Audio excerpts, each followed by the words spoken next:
Գյուղացու խաթերը լավ գիտեմ։ Հասկանում եմ ինչքան կարևոր է այդ չարչարանքը գնահատելը։ Գյուղացին կես հեկտարի համար սիմվոլիկ ամբողջ սեզոնը պետքա վճարի 500 դրամ։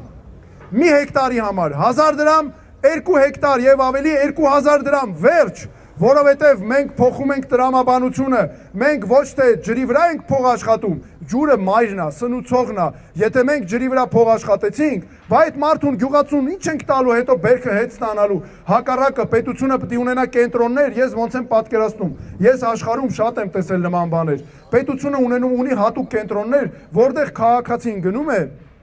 գյուղացին ներողություն եւ հասկանում է, օրինակ պետությունը ասում է, ենթադրենք, այս տարի լոլիկը